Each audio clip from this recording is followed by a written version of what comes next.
I'd like to call the regular meeting of the City of Blackwell to order, please. May we have roll call? Braden is absent. Henderson is absent. Moen? Present. Hollett? Present. Murphy? Here. The quorum is present. Thank you. Next is the opening ceremonies. Please stand if you are able for the invocation and flag salute. Dear Heavenly Father, thank you for the wonderful blessings we have received from you. Thank you for watching over each of us, and thank you for your love and your guidance. Please continue that guidance tonight as we begin another council meeting. In your name we pray. Amen. I pledge allegiance To the flag of the United States of America and to the republic for which it stands, one nation, under God, indivisible, with liberty and justice for all.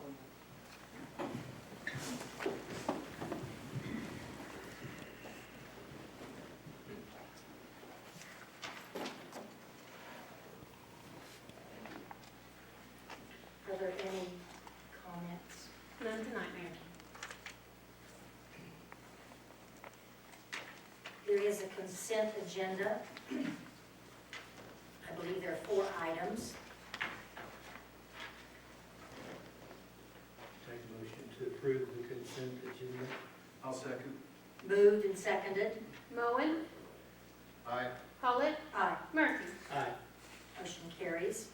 Mayor, if I may, real quick, if you speak tonight, we've had some citizens say they cannot hear us. I know some of us, I have a real bad habit of doing it, have a tendency to get away from the microphone, so if we could please, when we speak, if we could speak into the microphone, the public will be able to hear us better. Thank you. Next will be reports from the Trust Authority Board. Is there anyone here tonight? Come right on up, Ms. Laurie. I'm from tourism, so we thought we'd let you know what we've been doing, excuse me, the past couple of months. We had our hometown Christmas celebration. We were able to have live reindeer and a live nativity scene, a balloon artist, and a holiday market, which we had 16 area vendors sign up for. Santa and Mrs. Claus greeted the children. Cookies and hot chocolate were enjoyed by all. We are quick to recognize that Blackwell tourism can never do this without the help of the Chamber of Commerce, the Power, the Blackwell Street Department, Associated Charities, and a salute of volunteers, along with all of the city administration. This fun and family-friendly event followed one of the largest lighted parades that our town has ever had. Although snow wasn't predicted, it did fall from a Blackwell Power truck immediately following the annual tree lighting. Then we held an appreciation luncheon for Blackwell Power and Blackwell Street Department on February 7th at the Chamber office, just to show a small token of our appreciation for their help. The string lights purchased by Blackwell Tourism will remain on Main Street. Everyone we've talked to has been complimentary of them, and we'd love to add more. We purchased the lighted archway to welcome all visitors to the fairgrounds. Plans are underway to raise the arch and make it a permanent fixture at the fairgrounds. We're also pricing replaceable greetings for the arch that can be put up like 4th of July, Happy Halloween, or different things like that. We were thrilled with the success of the Veterans Appreciation Banner Project. We sold a total of 34 banners honoring local veterans who were purchased by their loved ones to be on display annually. The banners line Main Street, somewhere at the fairgrounds, and a few more out on White Avenue. Proceeds from the sale of the banners, we donated to the local VFW in the amount of $1,632. 2 more banners have since been sold, and we are actively taking orders. If you all hear of anyone who wants to, just let us know. We had some concerns with our Cinco de Mayo celebration with the problems in the world, but we got it approved, and we are very much so looking forward. It will be held on Saturday, May 2nd, and we'd love to have you all join us. That's it. Thank you very much. You're welcome.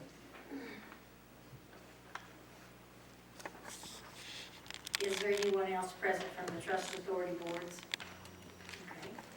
Next will be our financial report. Mr. Beecham? Good evening. Good evening. Today was outside. You gotta enjoy a little bit of that. Maybe the wind will die down and hopefully the fires will stay away now.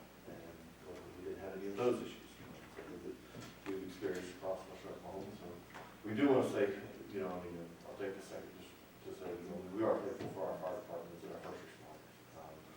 All of them available and always there to service our communities. Hopefully we never have to use them here, but when we do, it's always nice to have. I have a couple of communities that have had fires over the last couple of days, and I'll tell you what, it's a sad situation. So for all those first responders, I just want to say thank you. Because having those is always nice to do. I know that Tracy only gives me a couple minutes on this agenda to talk, and so I'm going to try to be as quick as I can. I do want to hit at least a couple of things.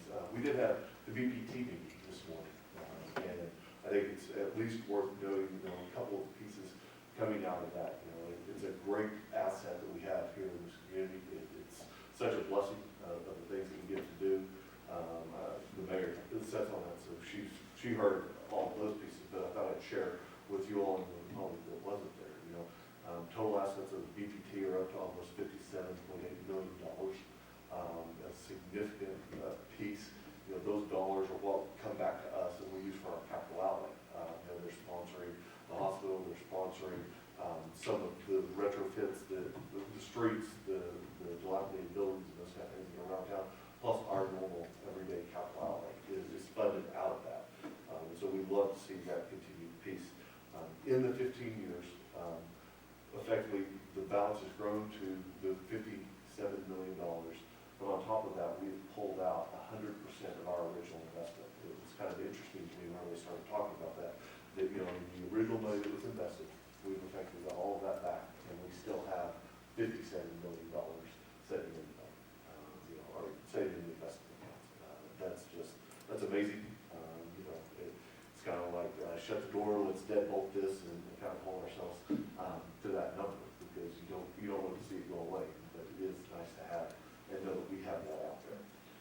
So just a couple of things, because Lauren wants me to talk about sales tax first. I'm not going to do that tonight. Actually, all right, I'll talk about sales tax for just a second. Sales tax, you'll see, we're back above 300,000 again. So far this year we had 2 months that were under the $300,000 number, but very, very, very close. Tracy and I were talking. It used to be, hey, when we get to $300,000, we're going to celebrate, and now it's almost our constant, which is a good piece. We need to continue to remind people to buy local. If you don't buy local, at least ship it local, so that we do continue to collect those sales taxes. Sales tax for the month of February, the deposit that you actually see reflected there, it's not what's in our financial deposit you see reflected there. Sales tax was down about 1%. Will be down 1% so far year to date over prior year number. That's not versus what we budget. That was versus prior year. You remember we always budget on a conservative number, so that number is going to be a whole lot less. Use tax is continuing its great trend for us this year. It's kind of the blessing that in disguise. We don't always get to see use tax. The use tax comes from things that come from out of state and are delivered here that sales tax wasn't paid on.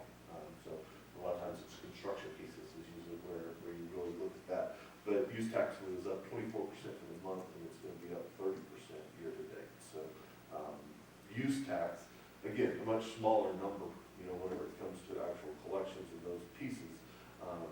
For us, this year, it's been about a third of our sales tax, but that difference has made up sales tax being down 1%.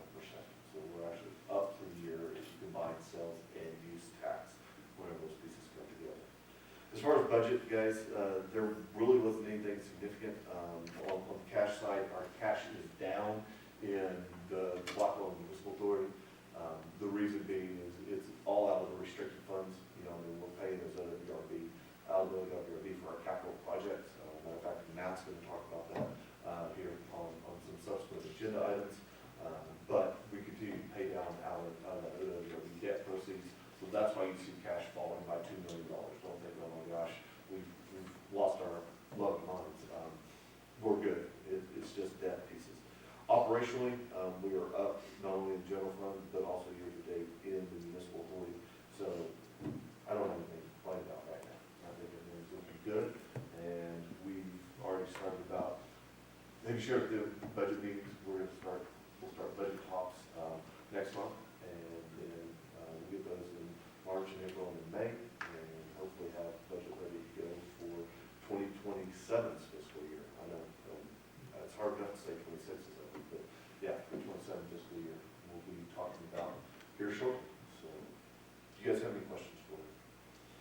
No questions. No, thank you. All right, thank you guys. Thank you.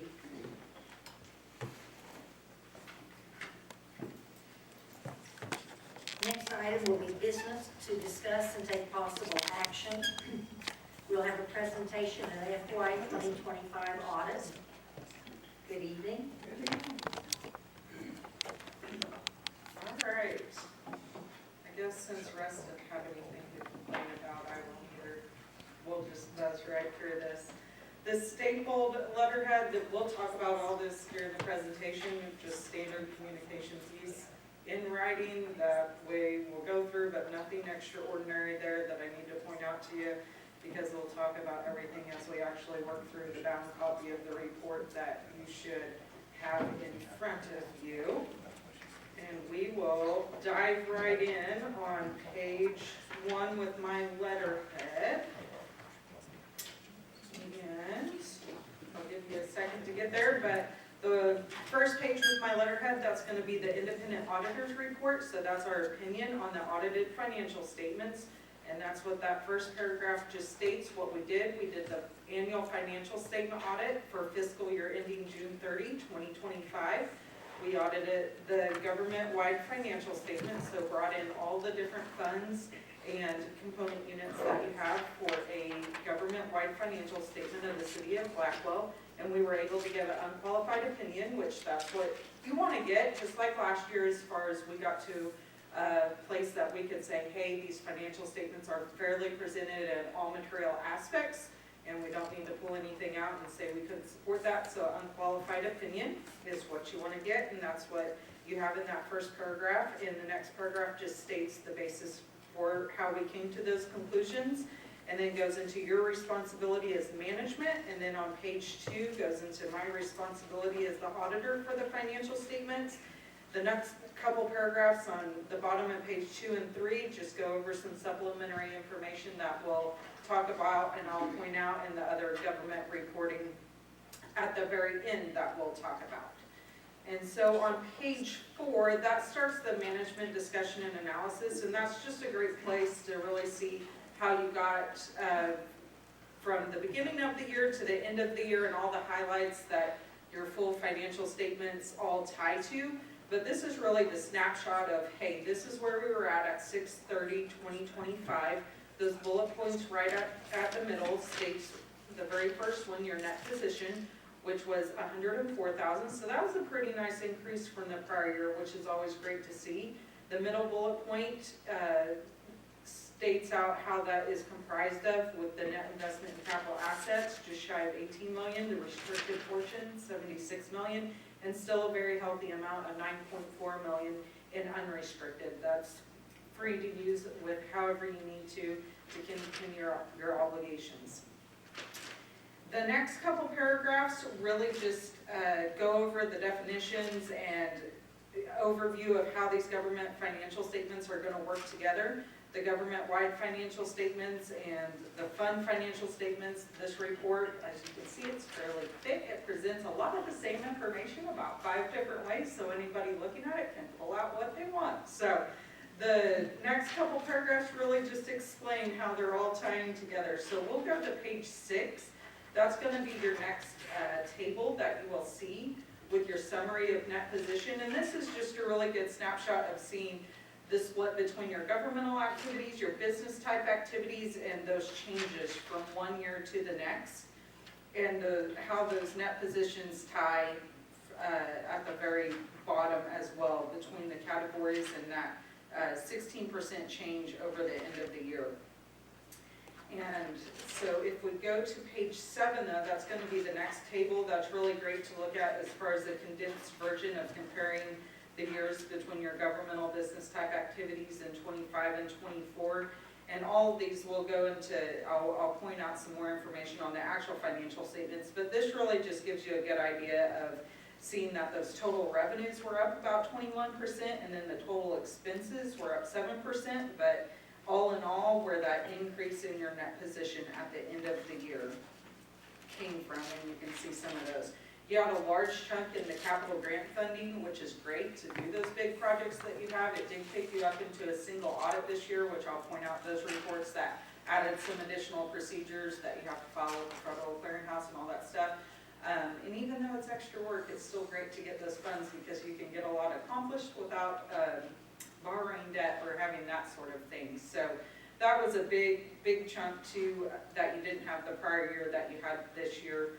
And on page 8, that's going to show you a little bit of just the compensation. Everything pretty normal with what we see with cities as far as what sources are making up which chunks. A lot of times with the grant, make that pie chart look a little different, but still everything fairly consistent and what we would expect your governmental sources and uses between the different categories that are pretty typical to see on page 8.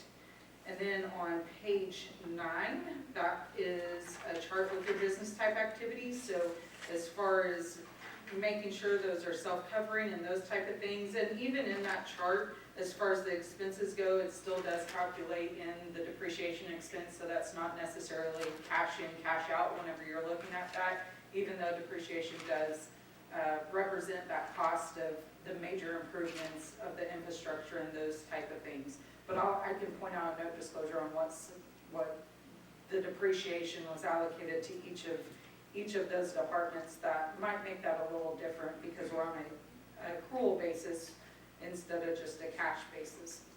But we'll touch on a little bit of that as well.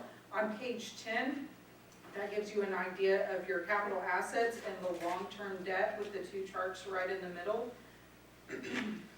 And the net investment in those capital assets between both of the governmental activities, and then also with your long-term debt at the bottom with between all of the different items with release and notes, obligations, and the changes. But I can also point out some of the note disclosures that really give you a sense of where you were at the end of the year with those items. But on page 12, that's going to start your actual financial statements. And so this is everything, your government-wide financial statements that brings everything into one place as far as what your primary government and the component units that you have. First starting off with that cash, and then moving down into the receivables and your long-term assets before moving into your liabilities. So you can see you still had a healthy amount in the unrestricted cash, 17.6 million between both your governmental and your business type activities. And then the restricted cash portion, 10.28 million.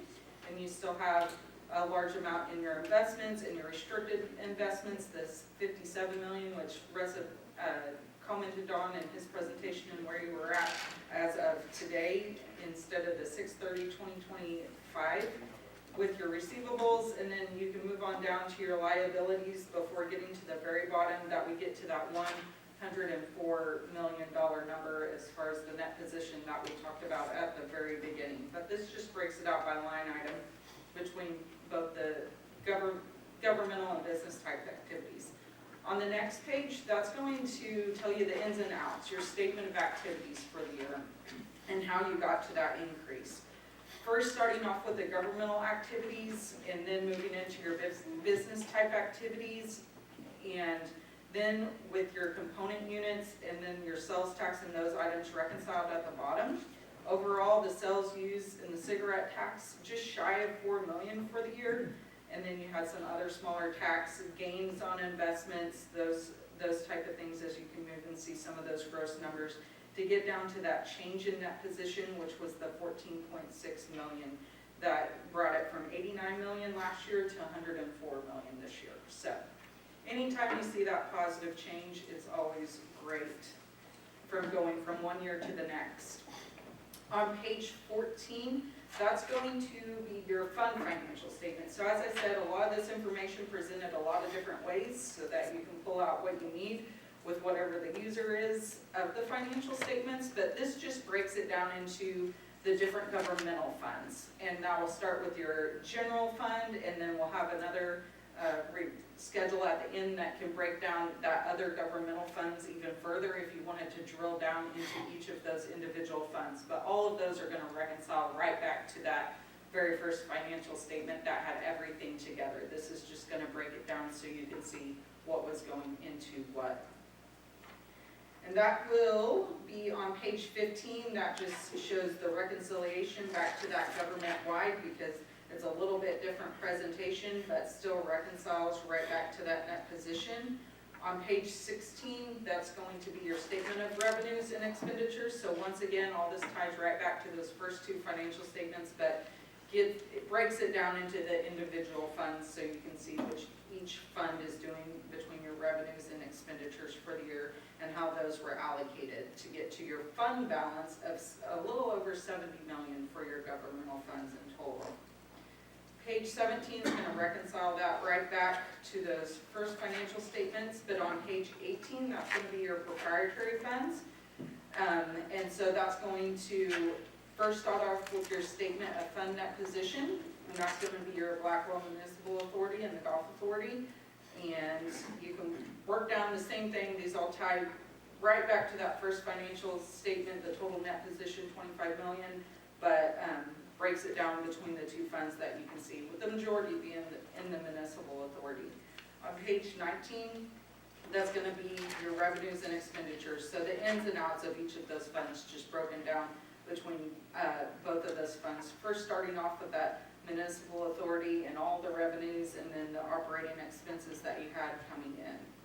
But on page 20, that's going to be the statement of cash flow. That's just specific to the proprietary funds. So as I mentioned earlier, depreciation expense and some of those items included in that first chart we looked at. But you can see the net cash provided by your operating activities was actually 5.3 million for the Blackwell Municipal Authority. So once you back out some of those accruals or the non-cash expenditures, you get down to a positive cash number for your operating activities. And we just always want to make sure they're self-covering as far as servicing your debt, the reinvestment that you have in your capital assets, which is right about at the middle of the page, that you can see the acquisition and construction capital assets was 4.3 million for the year. And then you have your principal and your interest paid on the debt as well, and some issued there. And that's between reinvesting and moving debt around and some of that things, that's what had the cash decrease to the 5.9 from one year to the next, as you continue to have to transfer some things and things like that. So, but you still have a healthy amount of about $16 million in cash at the end of the year. Page 21, that's going to be your discretely presented component units. So that tied to the very far column on the government-wide, but you can just drill down even further into each of those component units if you wanted to see some more of that detail as far as what cash was sitting where, what assets were sitting where, and some of those gross numbers, and as well as the note payable and the debt and those type of things that you have. You can drill down into each of the individual funds. And that'll continue on page 22 as well, with the statement of activities, the ins and outs, just broken down into each of the individual funds. Page 23 starts your notes to the financial statements. These really just supplement and gives you a lot more information as far as how things were accounted for and to help you understand the financial statements. So I won't go through each and every one of the note disclosures, but I can point out a couple of them that might be of relevance or interest. On page 31, the restricted cash, so you can see where those investments were and what was restricted, what wasn't, and for the purpose.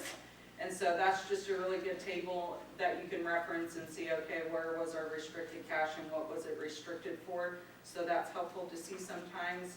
On the next page, that's going to be your changes in your capital assets. So you can see the ins and outs of where you were invested as far as the governmental activities and some of those bigger things that you did. And on page 33, that's going to continue your depreciation expense. So as I said, those non-cash expense that were in some of those departments, that's how it was allocated with your total depreciation expense for your business type activities, a little over $2 million. So you can see how those are, just provides a little bit more context with some of those things and what departments they're allocated to.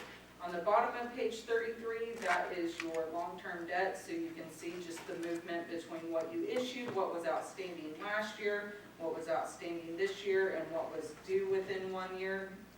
And that continues on page 34 and 35 and 36. The next couple pages just really provide you the context of when it was due, when it matures, what's the interest rate on these things, and so that's helpful to know as far as just a little bit more information with what your debt obligations are.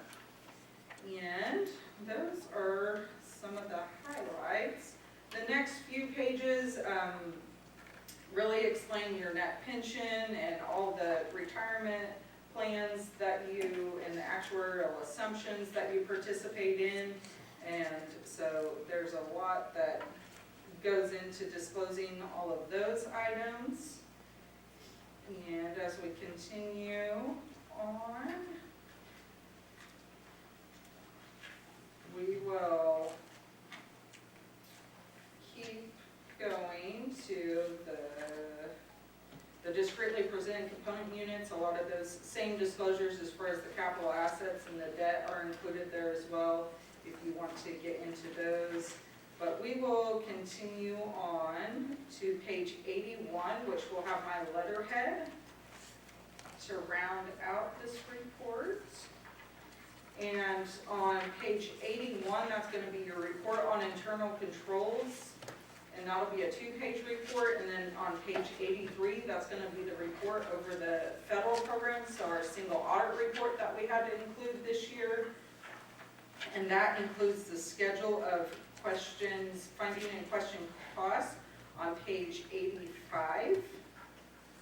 And that's just a summary, and then it continues on page 86. And the only thing that we had was just the timely filed audit, but we didn't have the complete audit report audited by other auditors until January. And so nothing you could do about that or anything, and we got everything submitted in time for your grants, and you'll get your state auditor all submitted. And so really not a big deal there. It just, we have to acknowledge, hey, we know, but we were waiting on other people to get that done. So that is all that says. We'll still get this submitted to the Federal Clearinghouse before, they have a 9-month deadline, and so we'll get that all done before then. So no big deal there. And then the very last page just is that schedule of expenditures of federal awards. So you can see what those awards were, the award amount, and what you actually expended in the prior year. And it was over that $750,000 threshold. That's now increased to $1 million, but still when you're spending $2.4 million, you'll still be over it, even with the increase. But like I said, it's always good to get those funds, get some projects done that you have to get done without taking on additional debt or something of that sort. But we had no issues with management and staff, and so responsive, and so that's always great when we can step into a city and get our hands on what we need to get things done, and makes our job a lot easier. So we didn't have anything else that we need to bring to your attention. We thank you very much. Yes, Are there any questions? I have a statement. I shared it with you upstairs already in front of the mayor and Councilman Murphy, but I just want to put it out in this forum. It's always a pleasure to work with your people every year that come. They're professional, they're polite, and we enjoy working with them. So, Well, we thank you very much. And it makes our job easier whenever we have great staff to work with. So it really, really makes a difference. thank you. Thank you. And I guess Russ can be included. Oh, man. Really? That's part of the whole lot. Is there any new business tonight? Is there any business? Not on the city side, no, Mayor. Okay, thank you. Travel safely. Thank you. This meeting is adjourned, and we will begin with the regular meeting of the Blackwell Municipal Authority. Would we have a roll call, please? Braden and Henderson are absent. Moen, Present. Pollett, Present. Murphy. Here. The quorum is present. Okay, are there comments? No, ma'am. We do have a consent agenda of 5 items. We can remove any if you wish, or I will consider motion. I'll make a motion to approve the consent agenda. I'll second it. Been moved and seconded. Moen, Aye. Pollett, Aye. Murphy. Aye. Motion carries. The first item of business is to receive the FY 2025 audit by Jana Walker, CPA, who just presented to us. Is there any motion we need to have? Yes. Just accept the audit. You would accept it and authorize its filing. Okay. Make a motion to approve the audit by Janet Walker. I'll second it. Been moved and seconded. Moen, Aye. Pollett, Aye. Murphy. Aye. Motion carries. Next is to discuss and review the status of the ongoing improvements at the Blackwell Water Treatment Plant, including a summary of completed work, current construction and procurement activities, regulatory compliance progress, and an upcoming project milestone, and give directions as appropriate.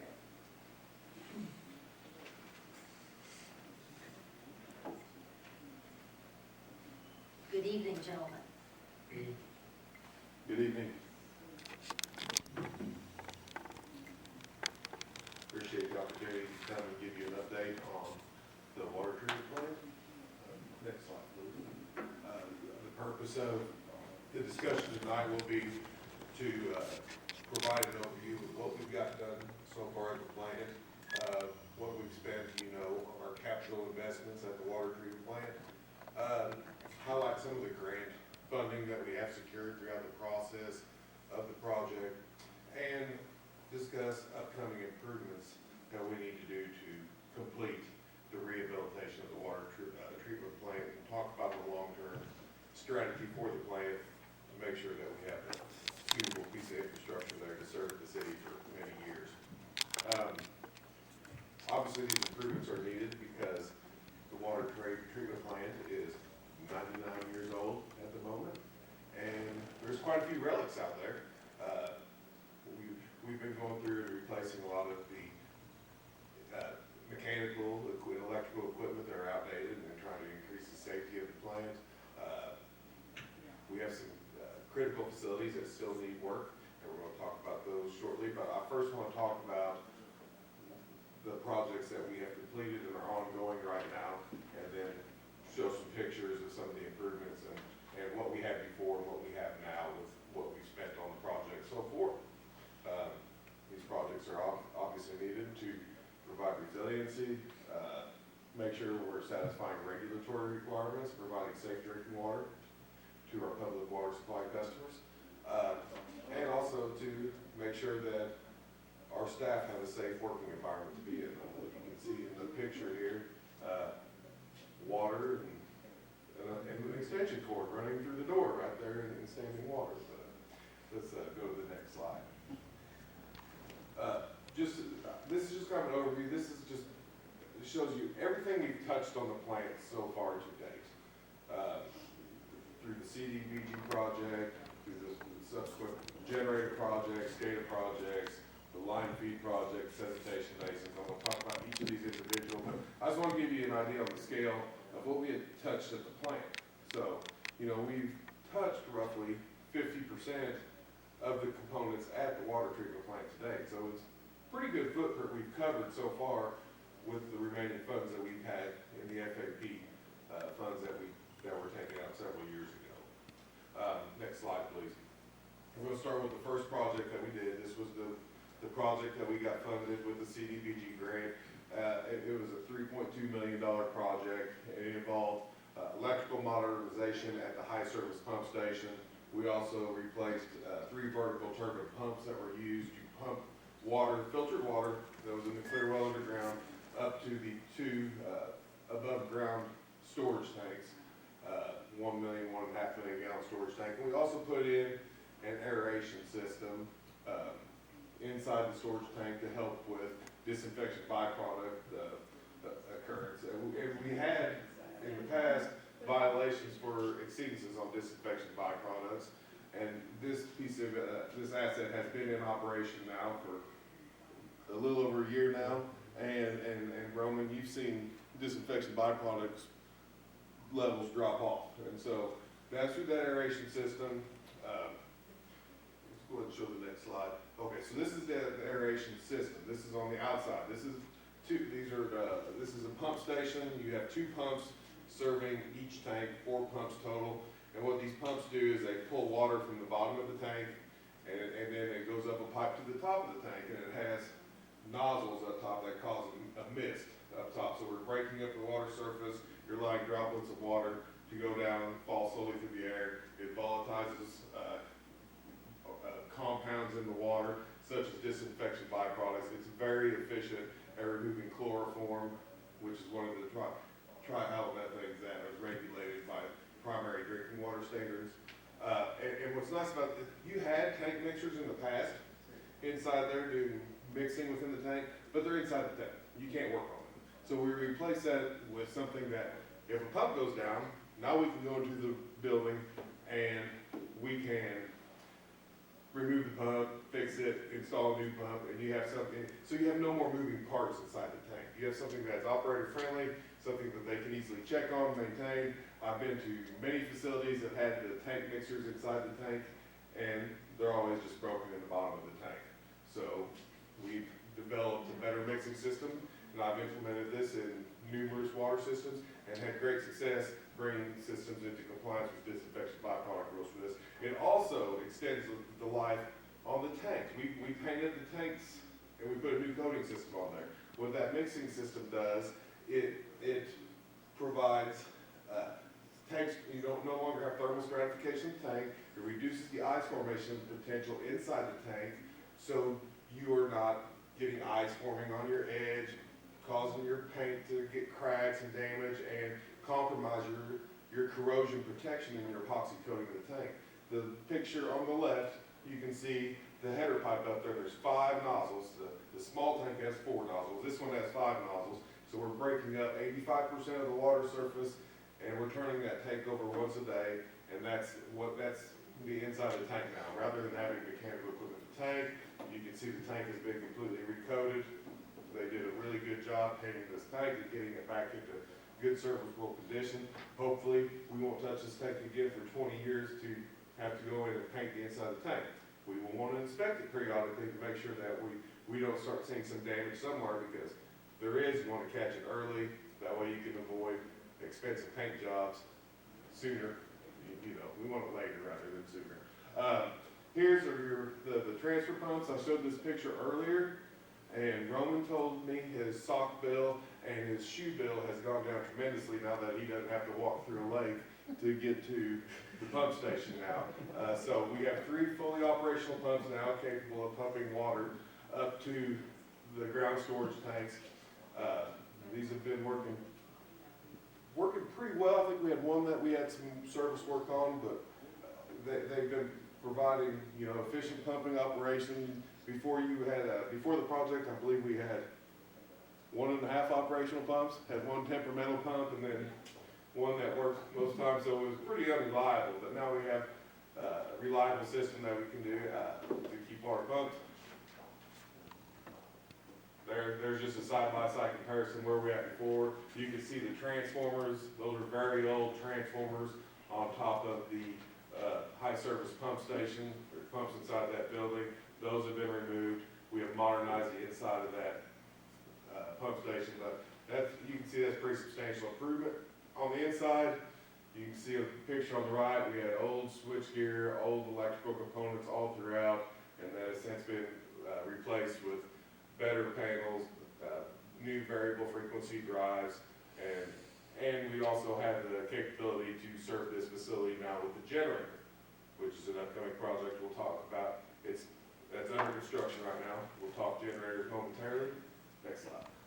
Okay, next we're on to the lime slakers and sedimentation basins. This one is currently under contract with Wind Construction. They have started.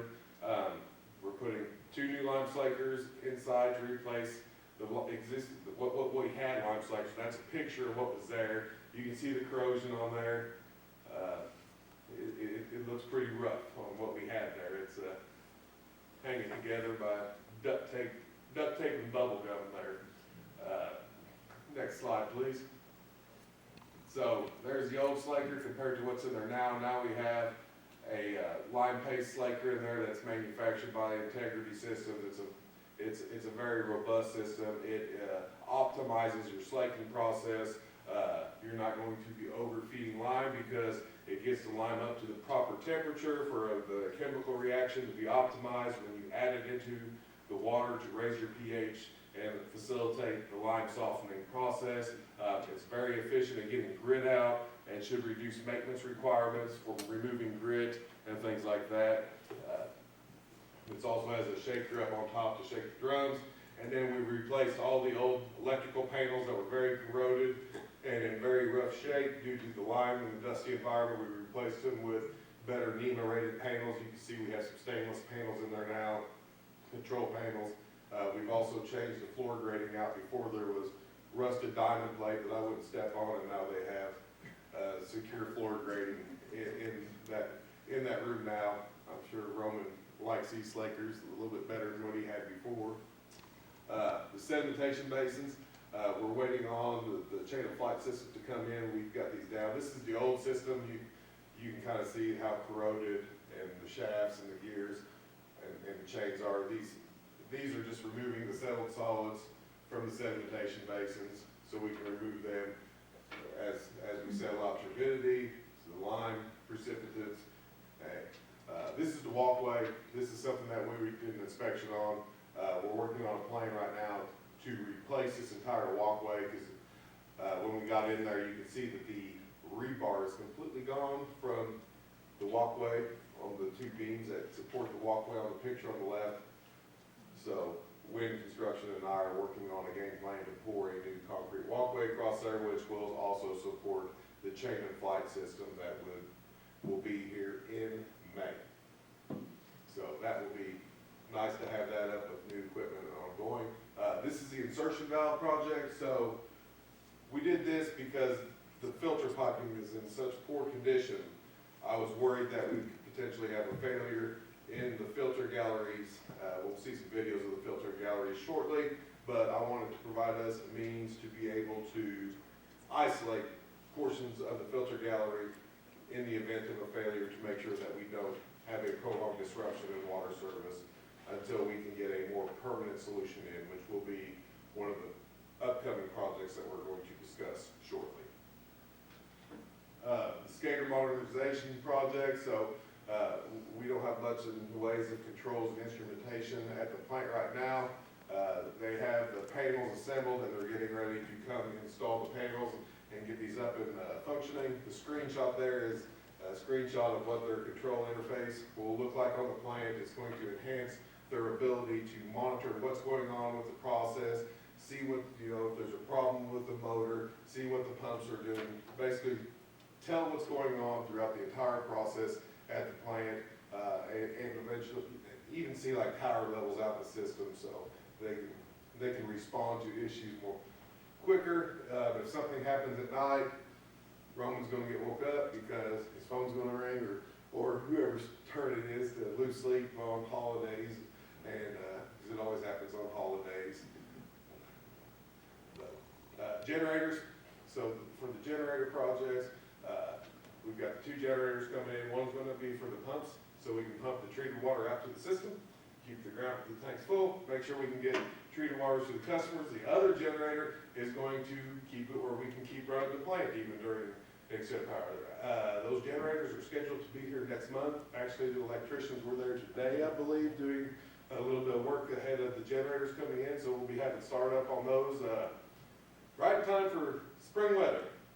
So that's good. We have the carbon dioxide feed improvement project that we have received authorization from Department of Commerce to go out and bid. This is one where we received a $600,000 grant and another $150,000 REAP grant to go towards modernizing the system. Our old system is over 20 years old. It's in basically a shipping container, so we're just replacing it with a new system. It's actually the same manufacturer because they make the best system, and obviously we got pretty good life out of this asset. It's going into a CMU block building. It has redundancy, new pumps, so it'd be nice to have that one in. So here's kind of just a summary on what we've spent today on construction costs and how much grant funding has been received today. So $9 million roughly with $2.5 million. I can see that I'm getting rushed through this. Go ahead. Hey, click on his slide, like, click on mine. She jumps to the last slide when last time, so.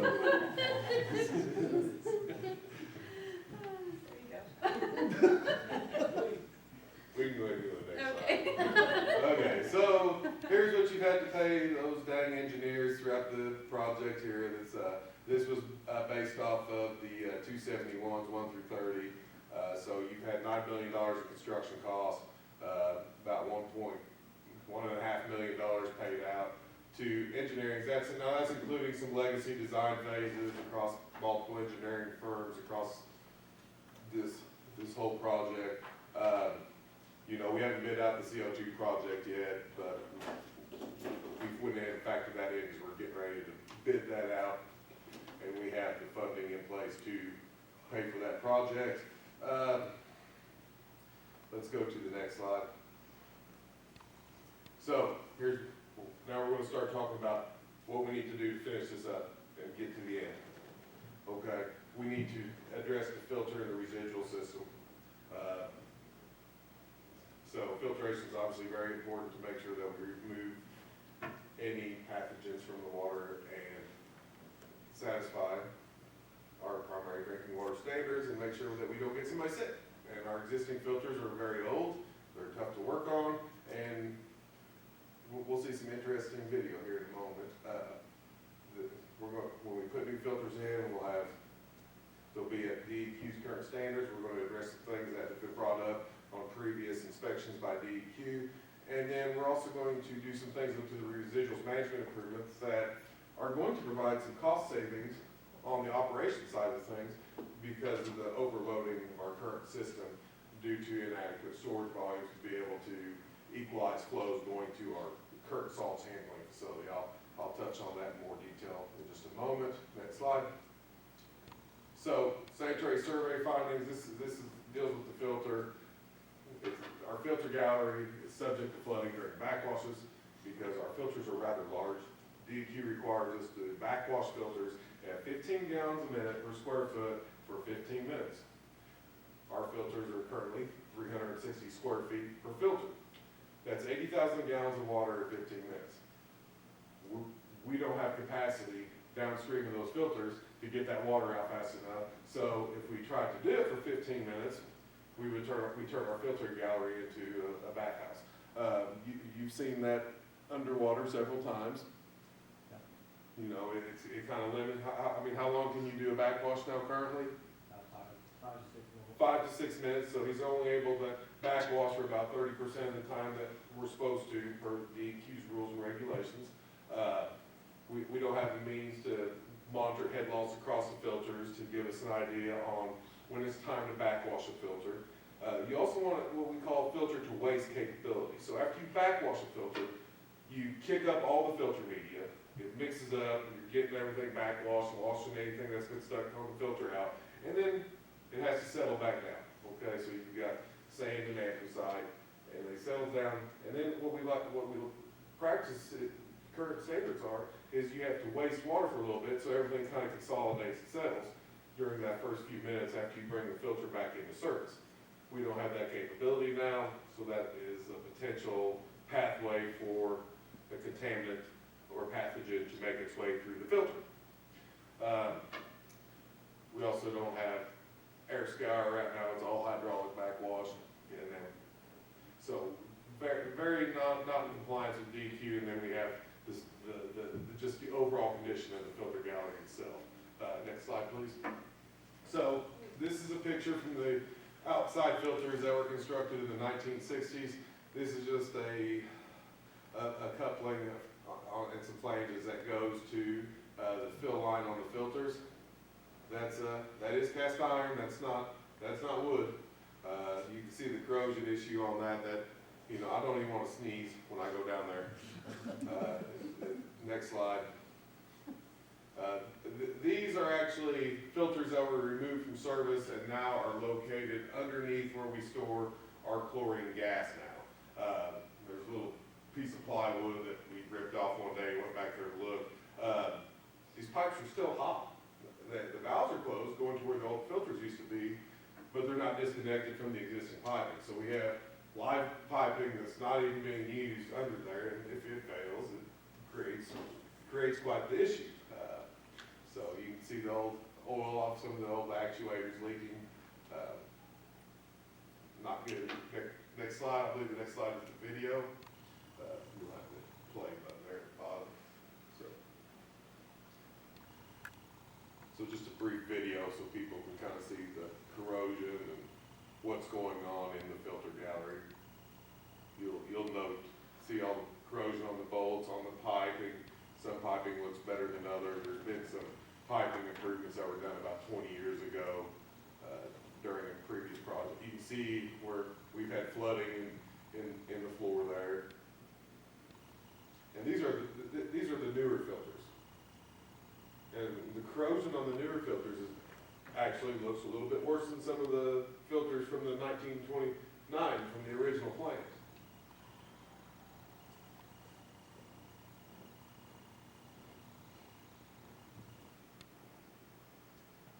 Eventually, you see we have flange connections, but when you get up here to these pipes, you start seeing a different type of connection on the pipes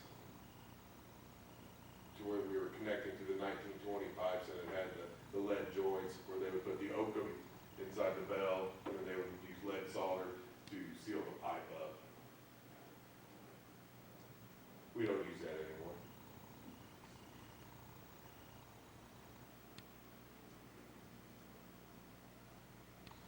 That was one of the valves we put in to help, right there, one of the valves we put in to help isolate one side of the backwash system. So on the insertion valve project, we put a valve in there and a valve on one of the lines coming in that feeds the filters. And that's the entryway into the 1920 side.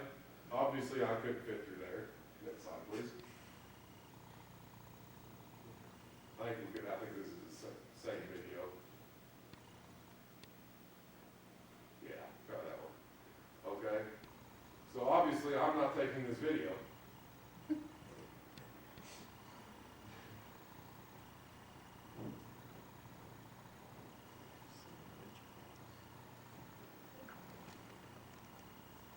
And this is all 1920s piping. And you'll note it's down in a concrete basement. It'd be very hard to access this to try to get new piping down there, and it would be a construction nightmare to try to rehabilitate the existing filters. I got pricing proposals to rehabilitate the filters, because we could absolutely rehabilitate these filters, do new under drains, do new piping, but the cost and the labor requirements to do so, it's going to be cheaper to do a new filter outside, and then we don't have to work around they're jackhammering on things and trying to make things fit while we're trying to keep 2 filters in service. And we're gonna save, quite a bit of money doing it that way as well too. So actually the filter rehab kits for the filters was about the same price as buying new filters. So the proposed filter equipment it's a pre-engineered unit. You can see it right there. It's a steel construction. It has 3 filters. It has a capacity of 3 million gallons a day. It has less filter area, which means less backwash volume. So we don't have to have just an enormous backwash recovery pump station to get it out of there fast enough and avoid flooding our filter gallery.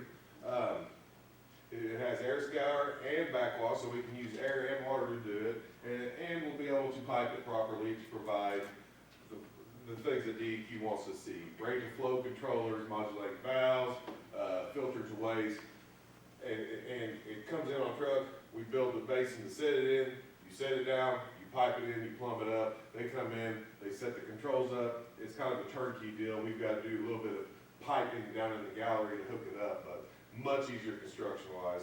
We're going to save, we'll save a couple $1 million on construction costs by going this route. This is one of the things that I value engineering rather than trying to address the existing filters. Next slide. So this is where we're going to situate it. We're going to situate the new filters right next to the filters outside. That's 3 and 4 right there. Then we'll just extend the piping over when it's time to bring these filters online.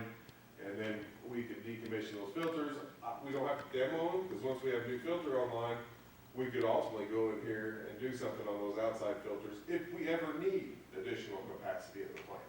So it'd be a lot cheaper and a lot easier to go address this, especially the outside ones, because I could demo the building on top, cut the floor out, and now we can set piping in there much easier and do that. But we don't have to worry about trying to keep the plant in operation, and that's down the road. You won't need that unless we see major population growth or commercial industrial development that necessitates future plant expansions. But our storage that we have, you have 3 million gallons of storage right there at the plant too. So that provides you quite a buffer for being able to keep up with increased demands out in the system, especially if it drops off at night. Now, if they come in and they want to do a data center that we have to feed a data center or something like that, then, you know, you have hard infrastructure out here where we could increase capacity pretty easily. On the right there, you see a backwash recovery pump station. That's what we're going to use to catch the backwash water and the blowdowns from the sedimentation basins and pump them up to a more efficient way to handle our waste stream. Next slide, please. That's just kind of the top view of the filter and gallery. Just get you an idea on the layout. There'll be a blower situated in there as well too, and then a backwash pump. Next slide, please.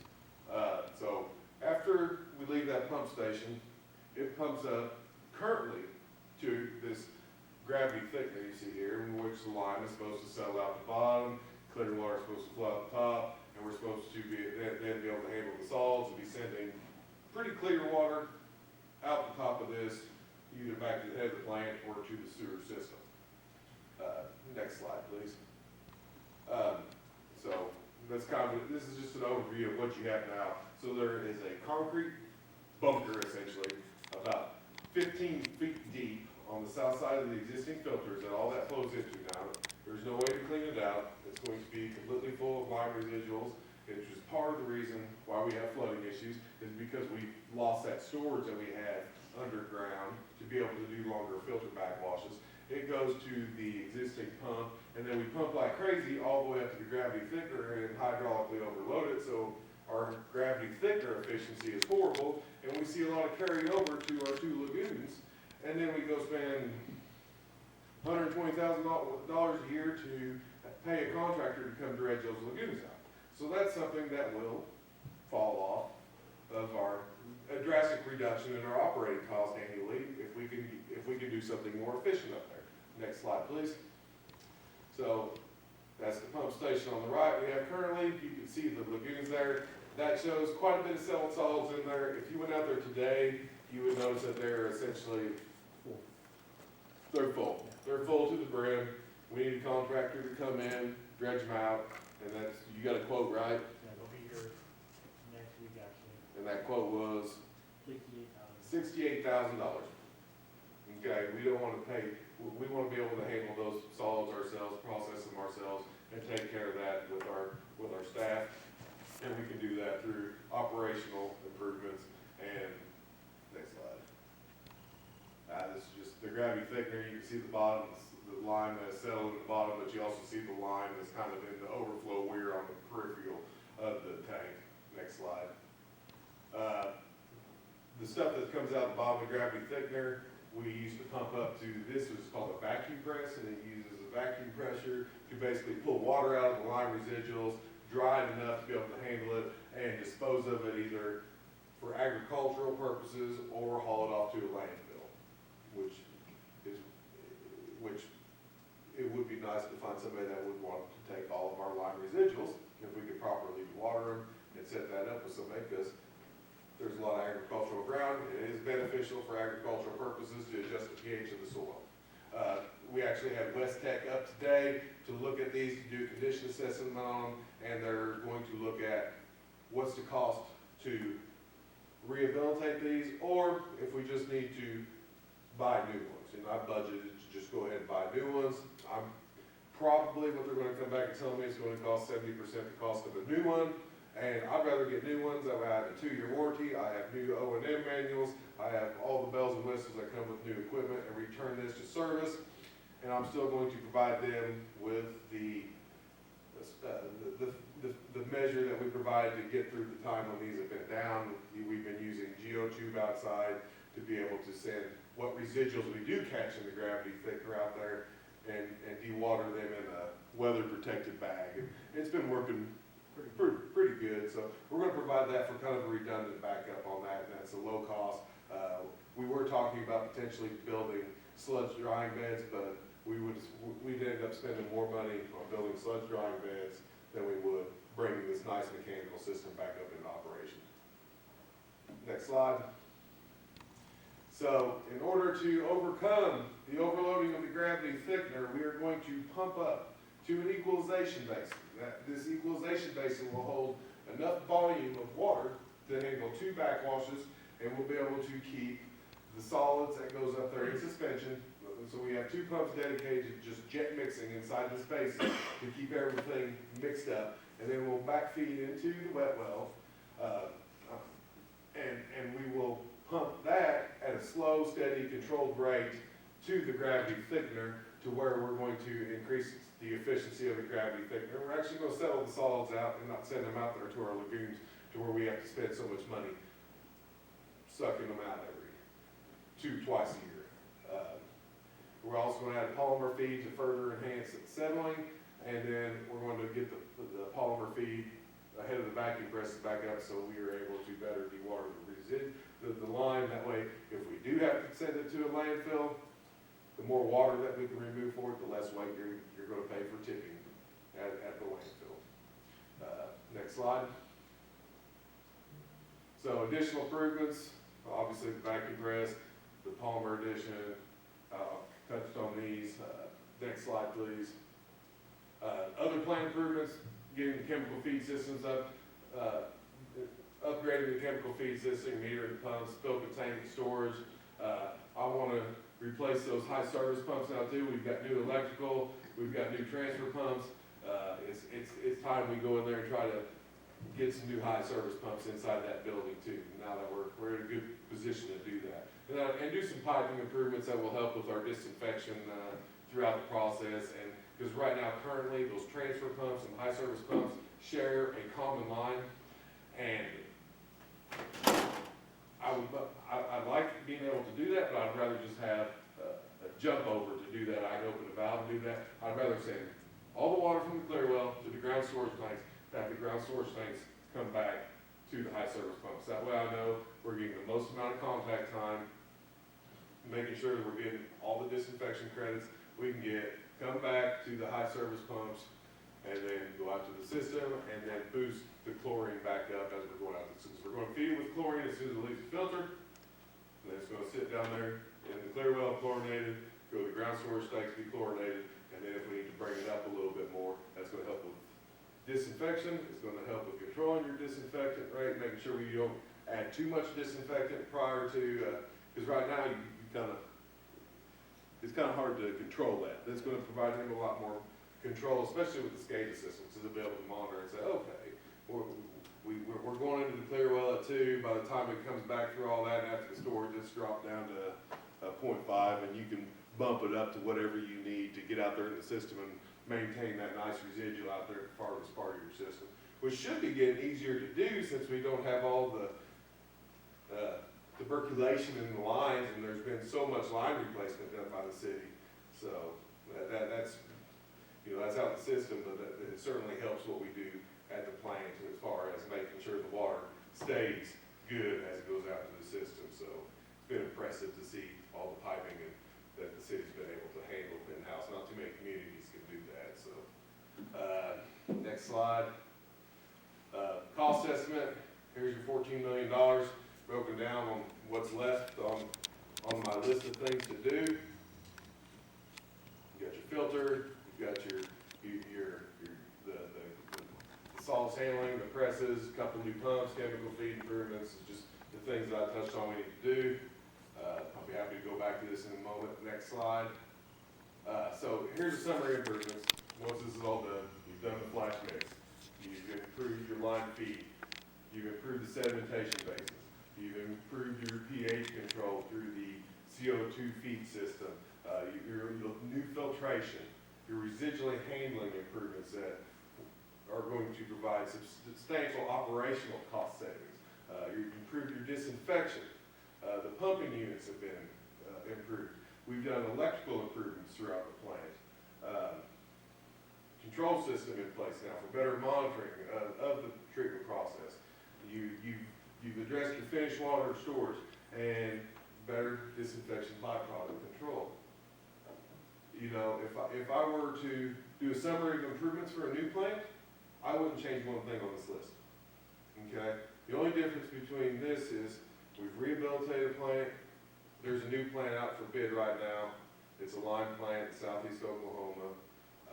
I called the engineer that designed that plant. I said, what's that plant going to cost, do you think? He said, well, I think it's going to come in about $38 million. Okay? And when we talked earlier, I said the lime plant would probably be about $40 million if we did a lime plant.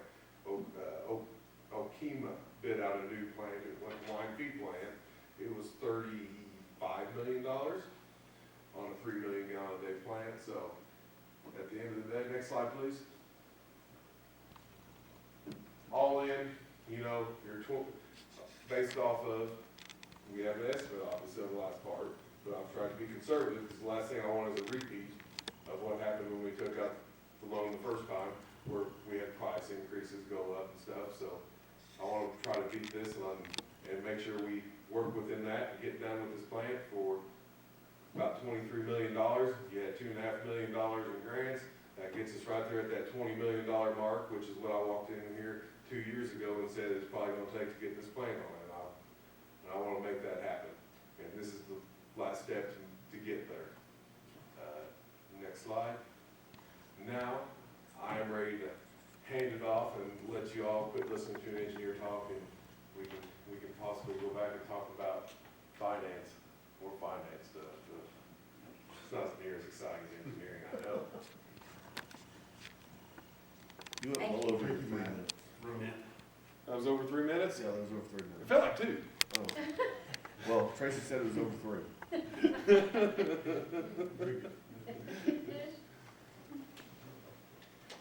We'll hand it off to Mr. Wolf, Municipal Financial Services, if that's okay. I'm sticking around for questions. I'm sure there may be a few. Thank you, Matt.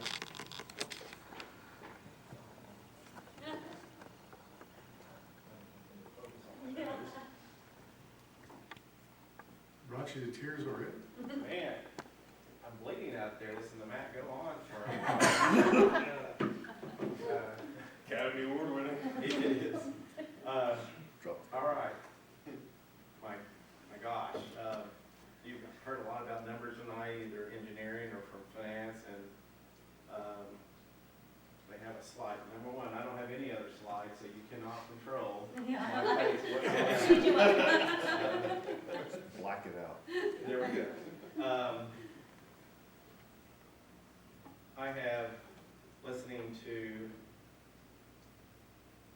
it's been a long hour, so. Sorry, guys, I'm going to distract you with my nose here. I've listened to some multiple discussions. I want to hit some key points.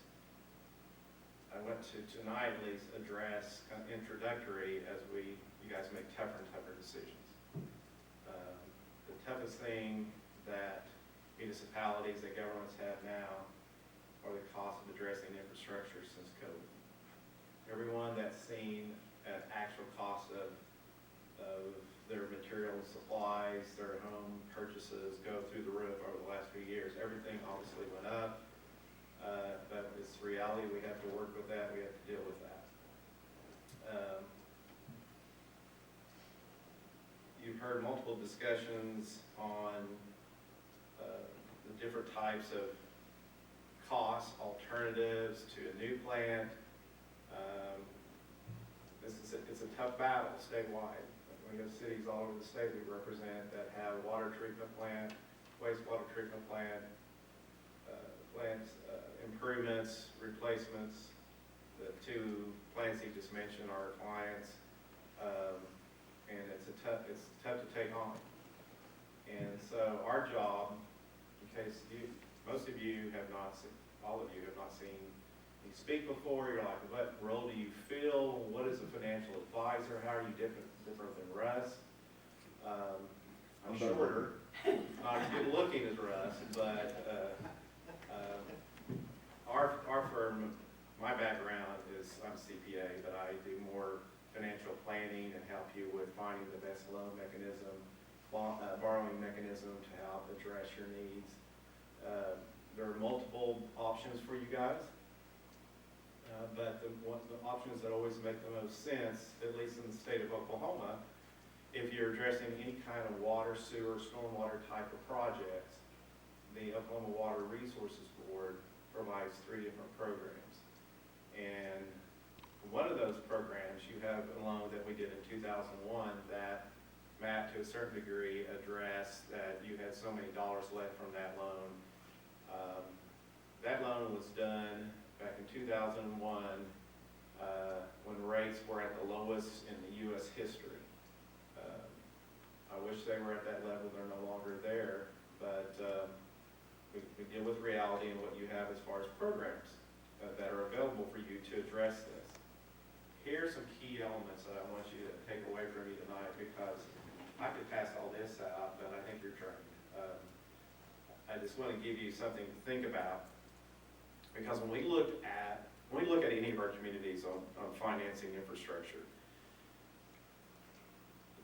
what makes the most sense is for you to say, all right, if we have water infrastructure we have to address, seriously address, sewer, electric, whatever, we should charge our customers the amount that's necessary in order to sustain that infrastructure and the cost of operations. And that's the way it should be. And you let water pay for water, electric pay for electric, and so on. But the magnitude of the cost of infrastructure with small customer bases is overwhelming. And so Blackwell made the decision many years ago, decades ago, to look at taking advantage of a tremendous asset with BPT, having funds there, going to the voters and having them consider sales tax ordinances that would fund capital, and even fund capital that was water, sewer, electric, so forth, in order to keep the rates at a moderate level. So that's always, at least the period that we've been working with the city for a decade plus, is that's a focus, and we try to come up with an option that keeps the burden, I won't say low, but moderate on your customers, while at the same time addressing equipment. Matt, are there pieces that are 100 years old at the plant? Did you say 1920s? Almost 100. We're going to party next year. So the tough thing is this, is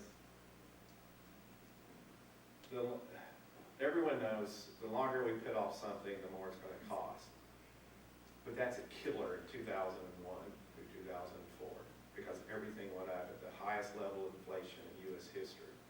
And so now, everybody wished they would have addressed the 2000 or a 1920 asset, 20 years ago, and we'd be further down the road. But that's a problem that across globally that everybody faces. So, what we're challenged with is bring the most economical program. Right now, Oklahoma Water Resources, where they have 3 programs. The one that you borrowed from in 21 was called the Financial Assistance Program. It's a bond loan program. And how it's advantageous for you is they go out, they came up with this concept about 40 years ago. They go out and they sell bonds at AAA. It's one of the top 5 rated funding programs in the United States through the Oklahoma Water Resources Board. They're very respected nationwide with AAA, but they go out and they issue debt, and you get basically, with Blackwell as a lender getting a part of that pot of money where they issue bonds, you get that at AAA rate. Has nothing to do with how great your financials are and earning a AAA rate. If you were to do your own bonds, it has to do with the size of your customer base, it has to do with your population, it has to do with your per capita income, it has to do with a lot. And there are just so many cities in Oklahoma that could never get to AAA. They're only Oklahoma City, Tulsa, and are really the only 2 cities that are AAA rated, and everyone else is out there struggling at a single A rating or less. And so this always makes the most sense. So they say, okay, you're talking about this program. What does that even mean to us? What it means to you is this: if you were to go out and fund the actual projects that have been discussed over the last 30 minutes or so by Matt, is you look at, okay, what has been the trend of what the city has done financing its other assets. You have right now 6 loans outstanding that have funded different types of projects. 3 of those loans pay off in a year and a half. And the next note, after a year and a half, pays off in October of 30. And then you have the 2 loans that we did back in 2021 that paid off in 36 and 37. I will tell you, we do small, hopefully my nose will stop bleeding. Okay, we work with cities, large Norman, Broken Arrow, to a lot of cities under 1,000 population, to everyone in between. And so when we look at, well, what's the right amount of debt outstanding? What's our cap? From the utility side, you don't have any statutory cap. You have the ability to pay back the debt as your cap. You aren't limited by what you can charge for utilities. You're only limited on how much you use sales tax to help pay back debt by what the voters approve. And so, but what's very positive for Blackwell is your last piece of debt pays off in 11 and a half years. And everyone talks about, we need to pay all our debt off. And if anyone's ever followed me in all the cities are going concerns. They will be here, we will all be gone, and the city will still be here. It's not like your house. It's not like, well, this is how I handle my personal finances. Because unless you're planning for your children or grandchildren and make sure they're all set for the next 100 years, you have to, as a city, look at, okay, how does everything fit? What are the HOR assets? How do we approach all that? But the positive thing is you have all your debt pays off in 37. But there was a number after the dollar sign that said 14 million. So how do we take on 14 million? And how long can we finance it? And how do we make those annual payments? And so our job is to look at this a couple of different ways. We can look at, well, you go through this program I've mentioned. They have a 30-year, you can go up to 30 years on the actual borrowing period. but you'll probably pay about 4.75 to 5%, but that's 30 years. The lender, WRB, Water Resources Board, is gonna look at the improvements, and they're gonna look at the life of the assets. They're not gonna let you borrow for much longer than the life of the assets. And so one of the things that you look at when you look at water treatment plants and wastewater treatment plants, you have all these different components, and Matt will tell you some last 15 years, some last, concrete will last, I guess it will last 100 years. And some of that steel, cast iron pipe and so forth lasts a lot longer. But all of the equipment, everything that's associated, they're gonna have a shorter life. So, but if you can go in and you can average all the lives, you can do a 30-year loan. And the situation with you guys, we looked at, okay, all your debt, and it has been at this consistent basis for at least 20 years, is to keep our debt as short as we can. The shorter the term, the lower the interest rate. Everybody understands that. You also have to look at what else do we have out there as far as other utilities.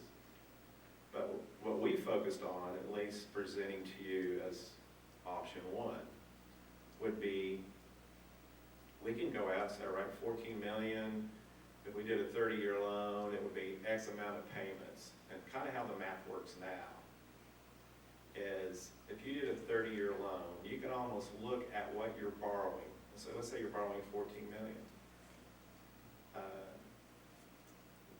You can basically double 14 million, and that's how much you'll pay in interest. So you'll pay 14 million in interest, and 14 if you're at about 5%. It's kind of a little cheat thing you can do when you're at 5. So 14 plus 14, that's 28 million. If you did that over 30 years, then you're talking about $975,000, $980,000 a year for 30 years. The one thing we've looked at is to continue on, is to, what if we didn't just do level debt and just $980,000 and stack it up on top of this other debt? You have a lot of debt falling off. And I'm not guaranteeing you could get a 30-year loan from OWRB. We're gonna look at all the improvements and see what those lives are. But the key thing is, what if we just wrapped around your other debt falling off? As that debt fell off, you just increase the amount of the annual payments. You basically have between 2.45 and 2.5 million in annual payments through fiscal year 2031. So you're at the point where you're paying about $2.5 million a year for debt. A lot of that debt, I just mentioned, a lot of that debt's falling off, but you're funding that $2.5 million a year from a 1.5 cent capital sales tax. Now that expires in 2030.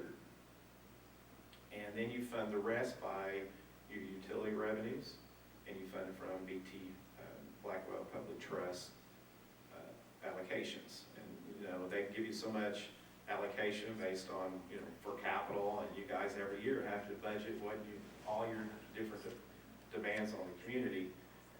But what you have recently is you've allocated about 1.7 million from utility revenues and from BPT, and about 900,000 of your $1.1 million and change from sales tax.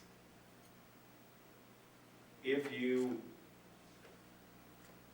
had that sales tax without an expiration, we looked at, what if you had that revenue continuing to come in?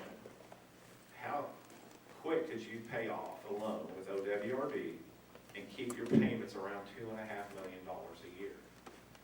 And based on today's current rates, if you did a loan with OWRB through their FAP or Financial Assistance Program, it's a bond loan program, the average interest rate today is about a 3.85% for that period of time.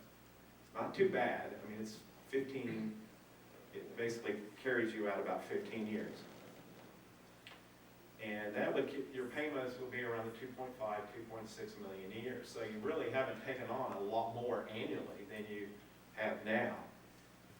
But you're paying it off in 15 years as opposed to 30.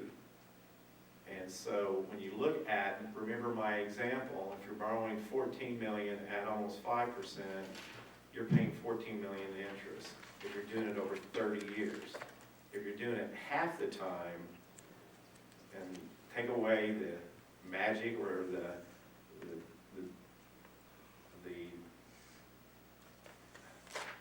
interest is going to be cut in half. And so part of our job is to say, okay, what's the most economical?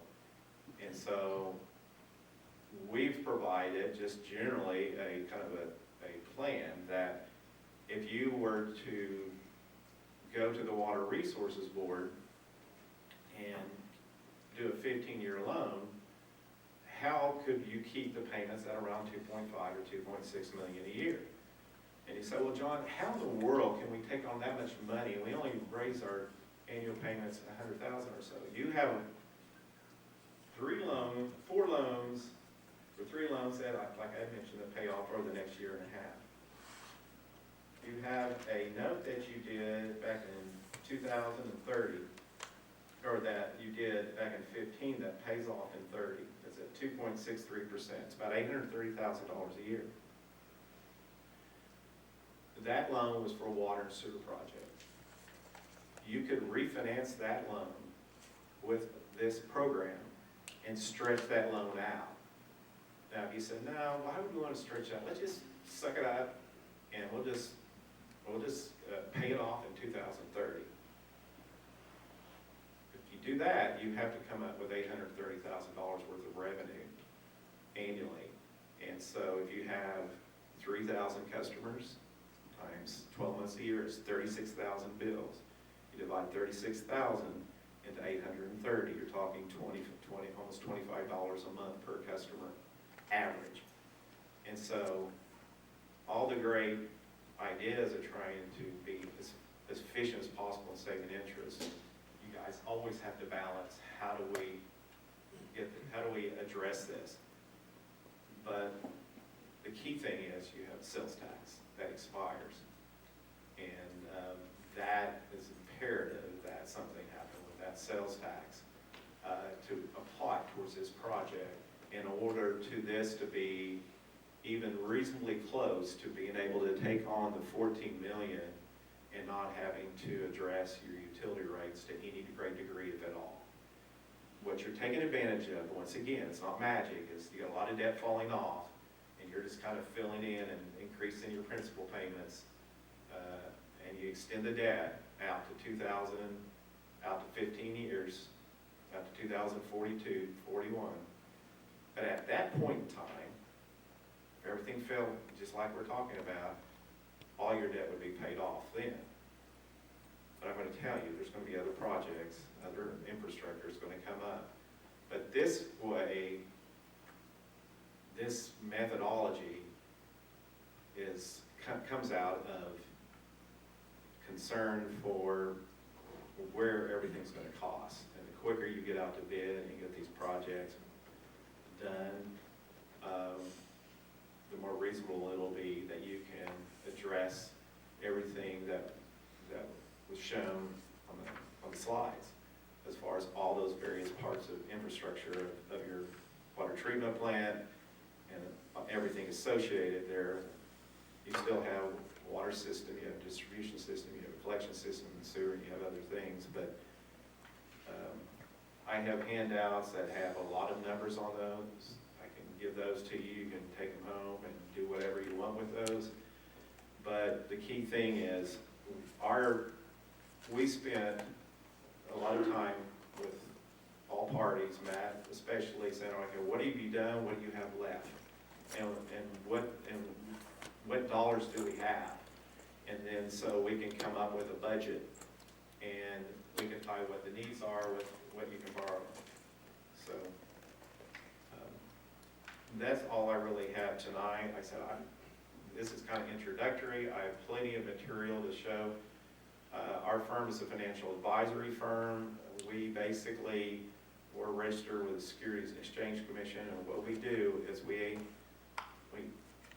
have to act legally as your fiduciary. We represent your interests above everyone else's. We don't go out and represent people that buy bonds that you sell. We just put packages together, and we either go to the market, we go to state agencies, but we go to banks, whatever makes the most sense at the time. And so our job will be to take all the information. A couple things I want to point out that are extremely important. It's not just because we're sitting over there, wake them up, is to get your 25 audit now. Cities throughout the state of Oklahoma are in a crisis to where their reports are behind because there's not enough professionals out there and those that know what they're doing. And you say, well, that's great, we have the audit, no one stole a dime, and it's tough to sit, I'm a CPA, and I have a tough time sitting through and going through a full-blown ACFRA, your report, and saying, all right, what am I really looking for? It doesn't matter. Your lenders, your banks, and your state agencies, and your bond buyers look at these. We look at audits more than anybody on the planet because we have to be able to explain to lenders your history, your ability to pay back debt, and to have your audit now, at this juncture, is extremely important. It's important to the board. If you were to go to them and you decided to move forward and you went to them, and they have a monthly meeting pretty much throughout the year, every third Tuesday, that they consider loans. And if you didn't have your 25, let's say by June, they say, don't even think about sending us an app. You're too far behind. So every time we work with the city, that's the first thing we look at is where are you financially? And then where are you with your report? And that is extremely important. There are cities that will not qualify, and they won't have an option because the lenders, OWRB is not a lender of last resort. Rural development is a lender of last resort. But the state agencies, if you were to issue bonds, rating agencies would not rate your bonds because you're behind. You are not. That is extremely important to you because I'm on this pilgrimage to we have so many cities that will not have their 25 report probably for 6 to 12 more months because there are not enough people. It's a multitude of reasons.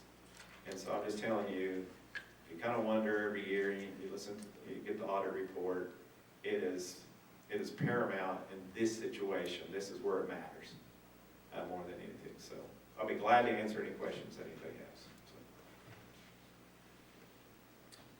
I think I'm overwhelmed. I bet you are. Any questions? No questions. Thank you, John. Thank you. Mayor, I would like to simplify this. Real simple. And that is,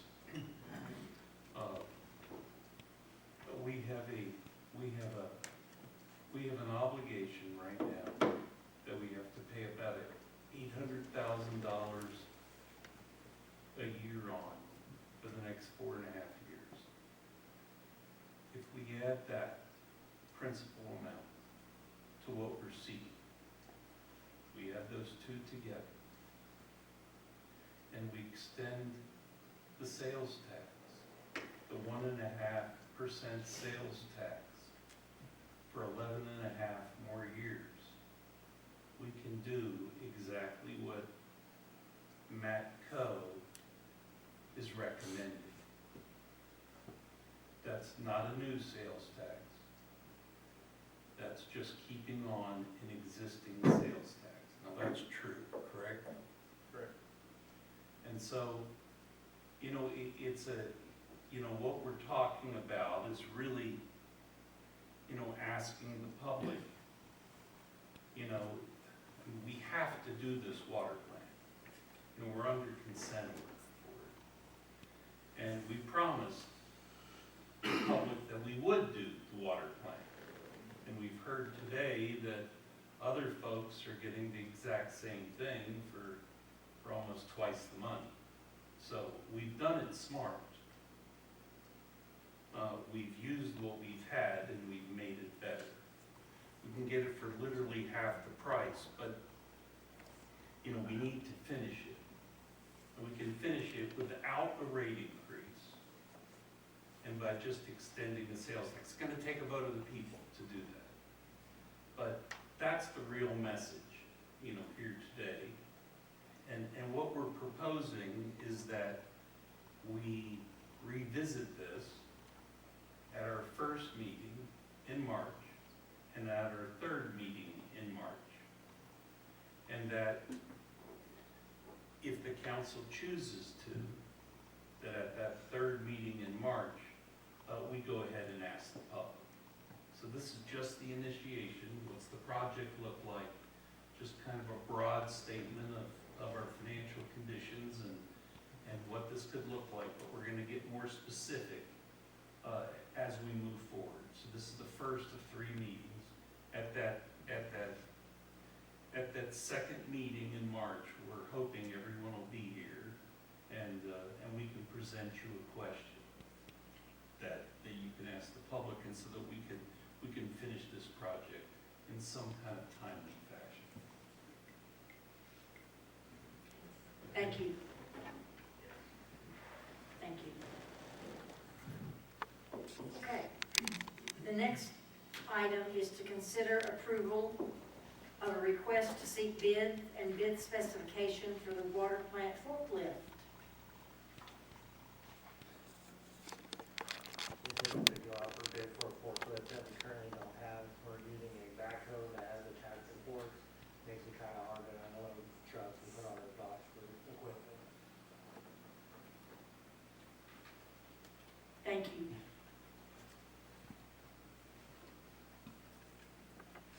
I make a motion to seek bids for the forklift for the treatment plant.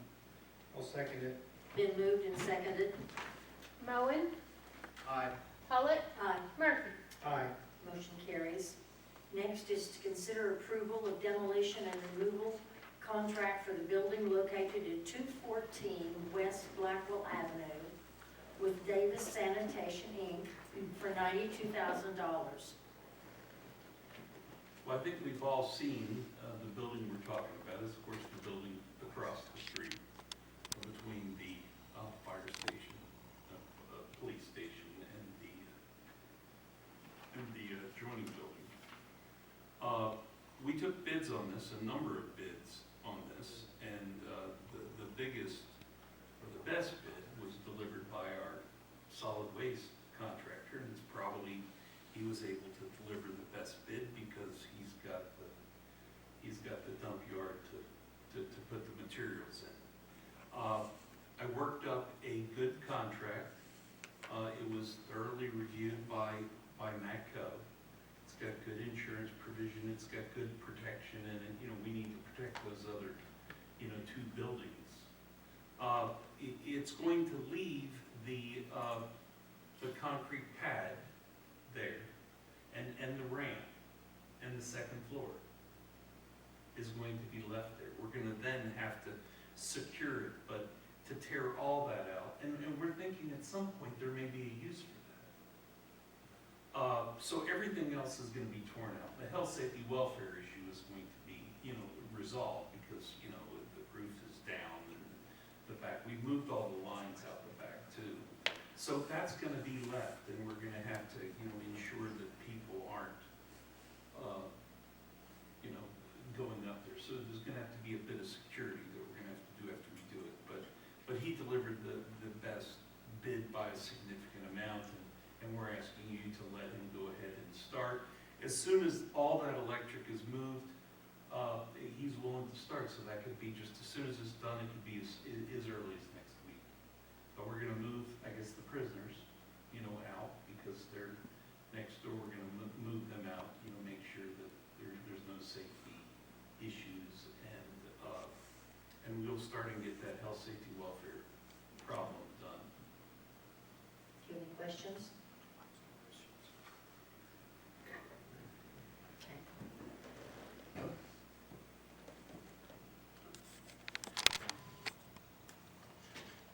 Make a motion to consider approval of demolition and removal contract for the building located at 214 West Blackwell.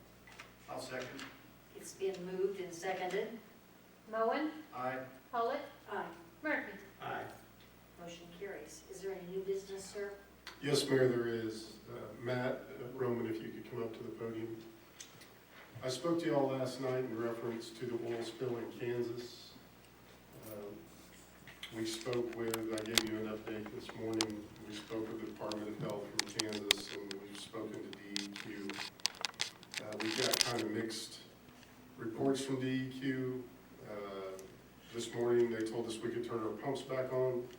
We got a call at 3:30, 4.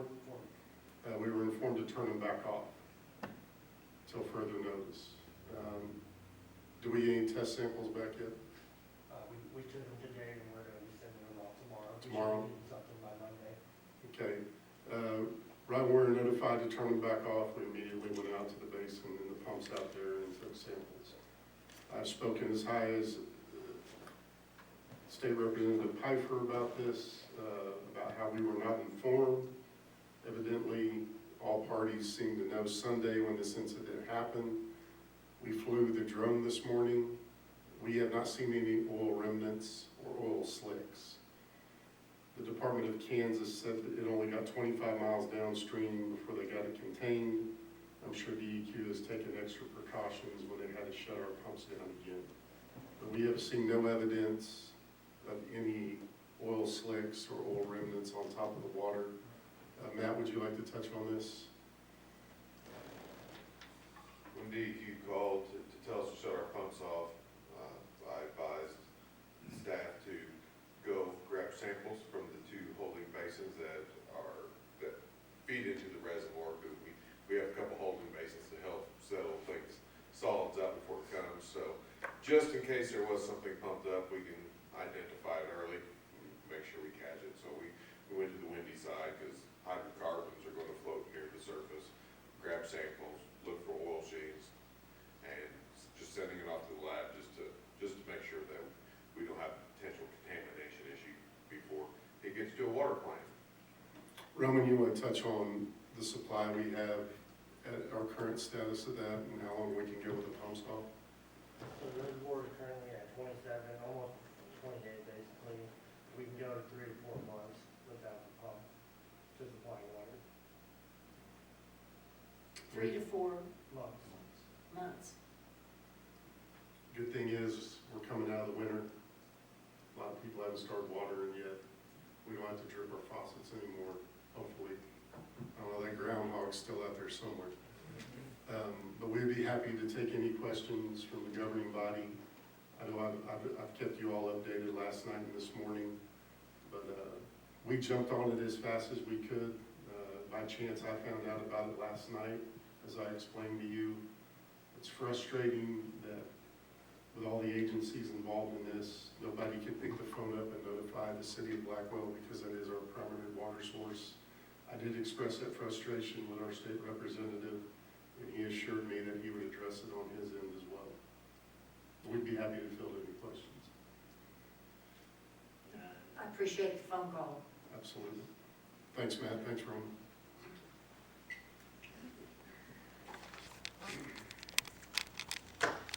I will adjourn this meeting and begin the third and last meeting. Regular meeting of the Blackwell Facilities Authority. We need a roll call, please. Braden and Henderson are absent. Moen, Present. Pollitt, Present. Murphy. Here. A quorum is present. Okay, there. No comments?